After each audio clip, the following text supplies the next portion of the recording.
Ouais, ma voiture est sale. Si, c'est possible. Pour la première fois dans l'histoire de ma chaîne. Mais bon, confinement oblige, hein. J'ai pas envie de me prendre une prune, donc je laisse la voiture à la maison. Elle prend le pollen.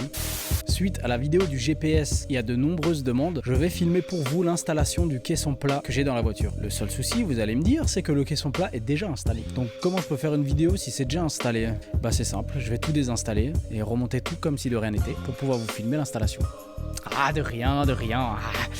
Voilà, hier j'ai tout démonté, tout désinstallé et tout remonté comme si de rien n'était pour pouvoir vous filmer l'installation du caisson plat. Mais avant de passer à cette étape, je vais vous parler un peu de ce produit. Alors attention, peut-être qu'il y en a d'autres. Donc voilà, le caisson plat de marque Alpine et la référence est juste ici, SW1200 pour ceux que ça intéresse. Je l'avais acheté 200 € en occasion à l'époque, mais je pense qu'aujourd'hui vous pouvez le trouver en neuf sur internet pour le même prix, voire peut-être moins cher. À l'époque, je cherchais le caisson basse le plus petit possible pour l'installer dans ma Renault Twingo, parce que je voulais pas un gros caisson basse qui me prend toute la place du coffre. Décidément. Donc voilà, le caisson basse est tout petit comme vous pouvez le constater. Dans la Twingo et la 46, j'ai fait le choix de l'installer sous le siège conducteur, mais libre à vous de l'installer sous le siège passager ou même encore dans le coffre. Donc voilà, on va pouvoir passer à l'installation de ce caisson plat. Bon bah du coup on va commencer par démonter les sièges.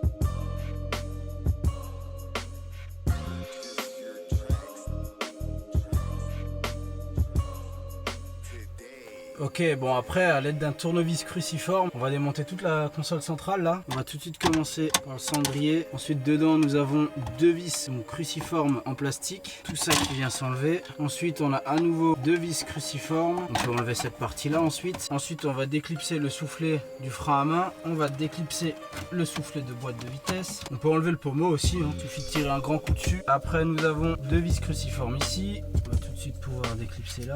On les débranche. Et là logiquement il y a toute la console qui s'enlève. Je vais enlever ça pour que ce soit pas le plus léger. Ensuite on va devoir débrancher le bouton des warnings. On pousse par en dessous. Voilà. Et voilà. Pour enlever la mousse aussi là tout de suite. Voilà. Ok, donc ensuite on va enlever les inserts, le GPS, l'autoradio et la clim pour ceux qui n'ont pas de GPS. Et là tout le boîtier ici. Je sais que je le dis souvent dans les vidéos, mais jamais vous êtes amené à faire beaucoup de démontage, investissez dans ce genre d'outil. Je le dis à chaque fois, mais je le conseillerais à chaque fois, tellement c'est efficace, et en plus ça coûte 3 fois rien. Voilà. Ok, ensuite on enlève le GPS, les deux seules vis là et là. Logiquement, ça vient tout seul. Ensuite, vous pouvez débrancher votre autoradio ou GPS, pour ceux qui ont des GPS. Voilà. Donc pour ceux qui ont en autoradio, il y a tout un plastique là encore. Il y aura 4 vis à enlever pour l'enlever si vous voulez l'enlever. Sinon, vous pouvez le laisser. Pour enlever la clim ici, il suffira de passer la main dedans et de déclipser là pour que la clim s'enlève ici. Là, je fais exactement pareil, mais en dessous. On débranche les 4 cosses et hop. Donc pour ceux qui veulent voir le démontage plus en détail de comment je fais pour enlever tout ça, vous pouvez aller regarder ma vidéo sur l'installation du GPS. Ensuite on enlève tout le plastique ici avec les 4 vis qui sont là.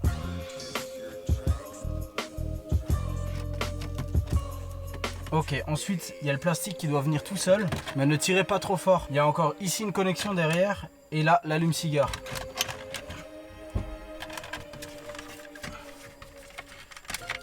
Et voilà. On a tout démonté. Ensuite, je vous conseille aussi d'enlever la vis qui est là et la vis qui est ici. Vous allez comprendre plus tard pourquoi. Là, ça bouge, c'est parfait. Wesh.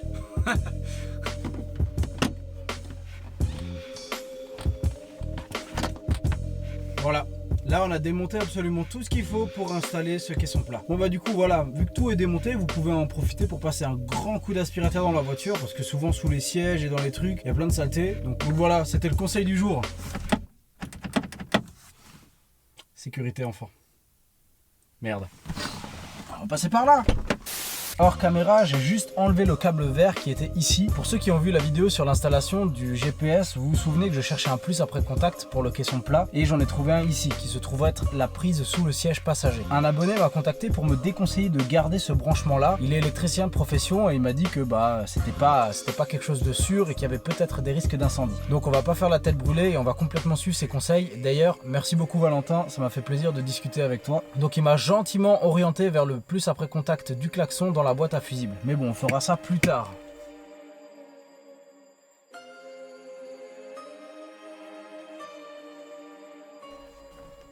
Ok, maintenant on va se concentrer sur ce branchement là. C'est celui qui se branche au milieu sur le petit ampli. Alors c'est le branchement qui comporte le plus de câbles. Nous avons les branchements pour les câbles RCA, le jaune pour le plus de la batterie, le noir il va aller sur une masse, donc on va trouver une masse, et le bleu et blanc c'est le plus après contact. Donc je vais commencer par le jaune, c'est celui qui va aller jusqu'à la batterie tout simplement sur le plus. Donc je vais le faire passer là, ici. Il va aller sous la banquette et après il va passer dans le coffre vu que la batterie est dans le coffre. Et du coup je me rends compte que j'ai oublié d'enlever la banquette. Du coup on va enlever la banquette. Il se déclipse comme ça. Et voilà. Ok, donc je vais faire passer le câble grossièrement déjà. Je vais lui mettre jusque la batterie.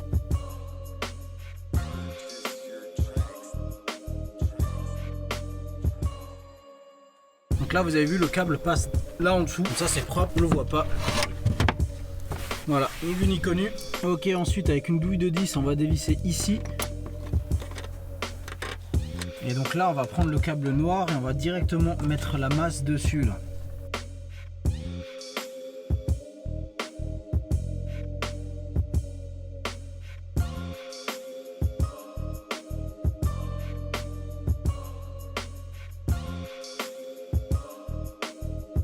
Là j'ai fait pareil avec le fil qui va à la batterie. Ok, et du coup là les deux, on va les faire passer entre là. Et là ensuite on va s'occuper du branchement pour le caisson basse qui va venir se brancher ici là. On va faire passer les câbles là, ça va rejoindre et on fera pareil de l'autre côté. Et là j'ai l'impression que ce sera trop court. Je sais pas comment j'avais fait la première fois mais j'avais réussi. Bon, heureusement dans la boîte il est fourni un câble rallonge qui fait extension à ce câble là, donc je vais le faire passer différemment.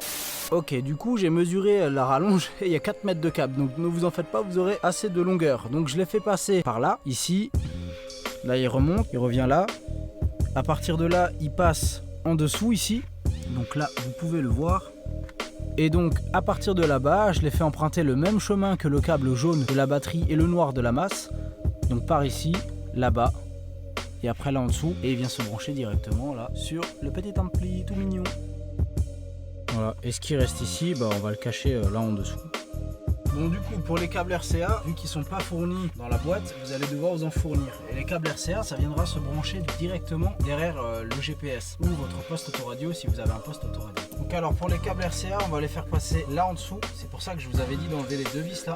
Donc là ça bouge un peu et qu'on puisse le soulever et faire passer le câble RCA sans trop de difficulté. J'ai oublié de vous dire d'enlever cette vis. Et d'ailleurs j'ai oublié de l'enlever tout court. En fait cette vis là, c'est un socle qui tient là et là. Voilà. Et maintenant ça bouge beaucoup plus. Et voilà. Donc là il passe sous la mousse là où vous voyez. Et il ressort au carré libre là où on a enlevé l'écrou. Là on va pouvoir faire passer les câbles. Là. Voilà. Et voilà, câble RCA, ni ni connu.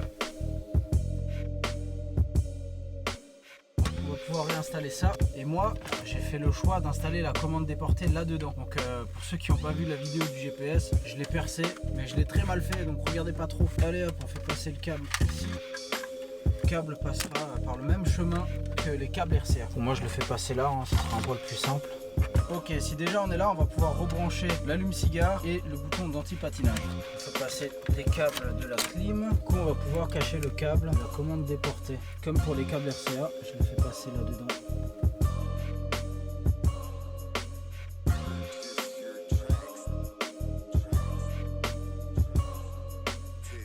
Ok, donc il nous reste plus qu'à brancher le câble bleu et blanc qui se trouve être le plus après contact. Alors, suivant ce que vous avez dans votre voiture, vous allez plutôt emprunter un chemin plutôt qu'un autre. Je m'explique. Si vous avez ce genre d'autoradio, donc les autoradios adaptables sur toutes les voitures, normalement, sur les branchements à l'arrière, vous avez aussi un câble bleu et blanc qui est destiné à un plus après contact. Donc vous pouvez directement le brancher comme ceci. Donc si vous avez ce genre de produit, vous allez devoir faire passer votre câble bleu et blanc par le même chemin que les câbles RCA et la commande déportée. Si vous avez un GPS avec ce genre de branchement derrière, c'est pareil, hein, vous allez devoir faire passer les câbles par le même chemin. Si vous avez vieux GPS comme le mien ou un vieil autoradio comme le mien et vous n'avez pas ce genre de branchement à l'arrière, vous allez devoir passer par autre part pour directement rejoindre la boîte à fusibles. Bon, j'espère que j'étais assez clair.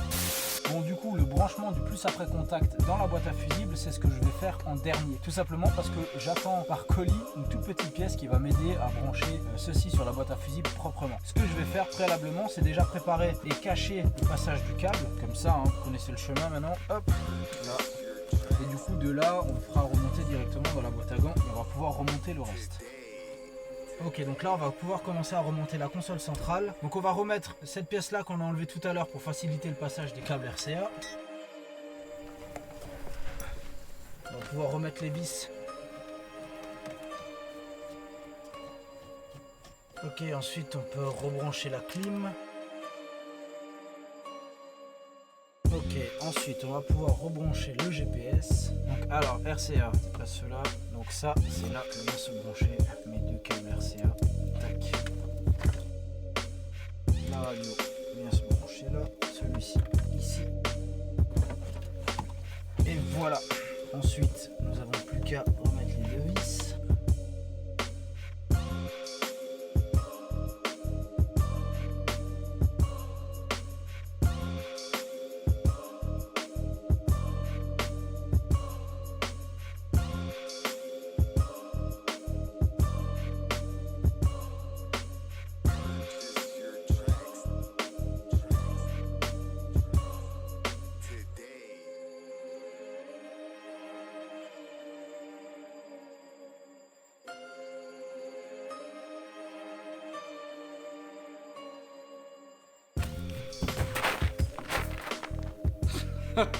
Bon bah voilà, encore une étape de terminée. Voilà, vous me l'avez demandé, je l'ai fait, c'est cadeau. Oula, je me suis mis du pollen partout là sur le short avec ces conneries. Et voilà, je viens de me changer et voilà, je suis de nouveau sale.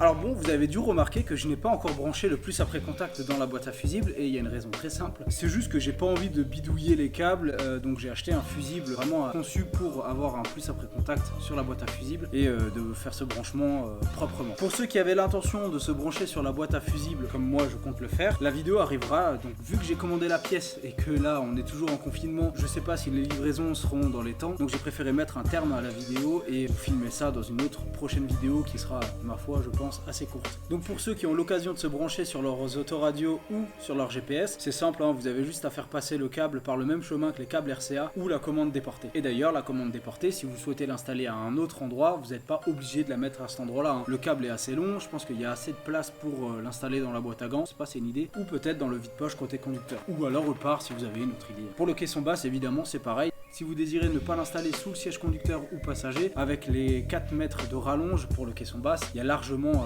la longueur de câble pour l'installer dans le coffre. Et un grand merci à vous tous parce qu'on a dépassé la barre des 1000 abonnés. Vraiment, j'ai un soutien du tonnerre avec vous, c'est super cool d'avoir une communauté comme ça, vous êtes tous super sympas, ça fait vraiment plaisir. Il y a énormément de gens qui me soutiennent dans les commentaires ou juste en me mettant un pouce vers le haut. Moi, ça me fait vraiment un grand plaisir. Donc voilà, on arrive à la fin de cette vidéo. Si je me trompe pas, c'était l'étape numéro 13 sur ma BMW E46. Donc comme dit, la vidéo sur le branchement de la boîte à fusibles arrivera prochainement, je vous tiendrai au courant sur Instagram pour ceux qui me suivent. Donc voilà, je pense que j'ai à peu près tout dit. Je vous dis à plus sur Susquette Mécanique. Allez, ciao!